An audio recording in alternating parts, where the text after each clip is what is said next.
David Lynch wrote a novel, it might be something like this. I am talking about After Dark by Haruki Murakami, a novel I read after reading one of his short stories called Drive My Car. After seeing the film based on it, I'd always been meaning to read his work, but never got around to it. But if you'd like to hear my thoughts, check out the link up here, because I will definitely be referring to that review, or at least that story, because the writing definitely shares some of the same shortcomings. But let us begin and talk about this novel. So what is the hook? What is After Dark about? Well, it's kind of hard to describe, because we play an omniscient, an observer, a voyeur, if you will, dipping down into these scenes the entire evening, some random evening in Tokyo. And we meet a vast array of characters, from a young student to a musician to someone who is running what appears to be a whorehouse, as well as some other very, very strange people. And as I mentioned, the entire novel is told over a single night. In every chapter, even some scenes are designated. They are marked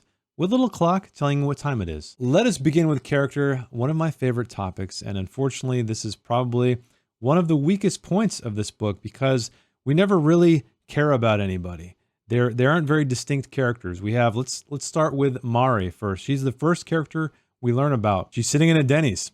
We, as the camera, dip down in there, and she's just reading a book. Tetsuya, a young man, the musician I spoke of, he comes in and they start chatting it up, seemingly about mundane things. However, he seemed to have a crush on her sister, Eri Asai, who represents probably the most interesting part of this book. But when we're talking about character from a character standpoint, right? Not so much about plot. I like people to empathize with. Now, I think this would have been a great opportunity to dip into these lives and feel the traumas and the troubles of each and every one of these characters. But unfortunately, it feels like kind of a mishmash of scenes that really don't go anywhere. Yes, their lives are interconnected to a degree, but not to any really satisfying degree, unfortunately. And so because we are, for the most part, listening to very mundane conversations that, in a few chapters anyway, seem to absolutely go nowhere, we never really feel for anybody. There is some arcing happening to a degree, but because we don't really ever care about anybody and we never understand them or their traumas or what they're going through, or really necessarily get deep inside their psyche, it doesn't matter, honestly. It doesn't matter. I would say maybe that was part of the intention, but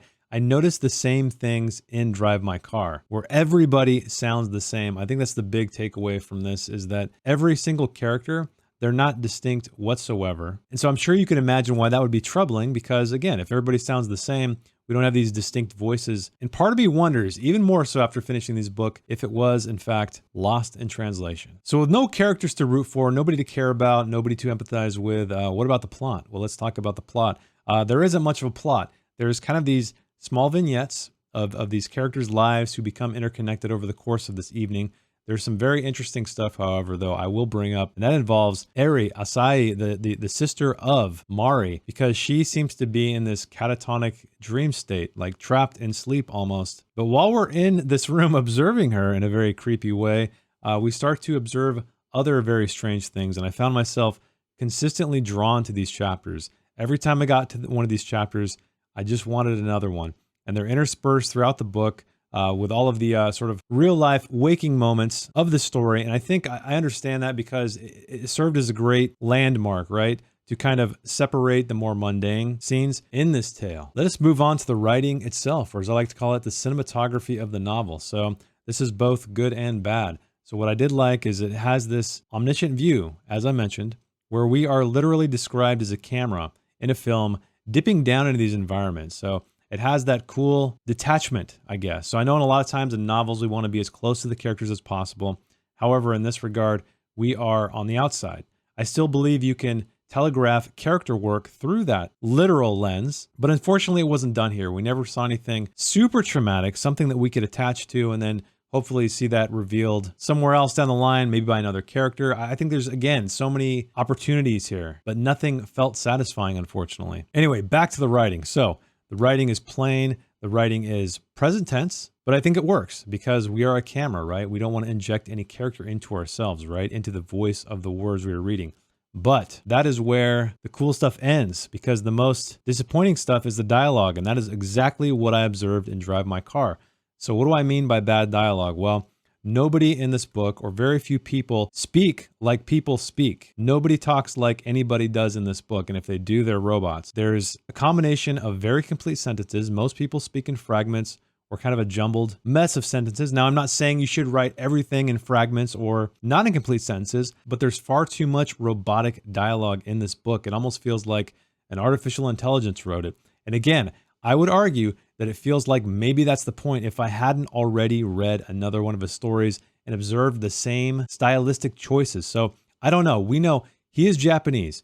He gets these books translated. This is by a different translator than Drive My Car. So I was looking forward to seeing how that might manifest. And I feel like with a narrative description, it's quite compelling. Like I said, it fits with the POV choice, but the dialogue, again, it doesn't feel like anyone is talking who is a real human being. It doesn't feel like any of them are distinct. It feels like they're trying to be human, but not quite getting there, unfortunately. Which is why I'm going to give After Dark by Haruki Murakami a 7 out of 10. Cool concept, poor execution regarding character, dialogue specifically, but a very interesting POV choice taken into the literal, which kind of gives us that detachment as if we are some kind of weird disembodied observer, some voyeur. But a plot that feels like it goes absolutely nowhere, which I could forgive thousandfold if I had a character I cared about. Murakami fans out there, let me know, is there another novel? Do you think I am completely wrong in this? Did I choose the wrong novel to read? Was I recommended the wrong novel? Because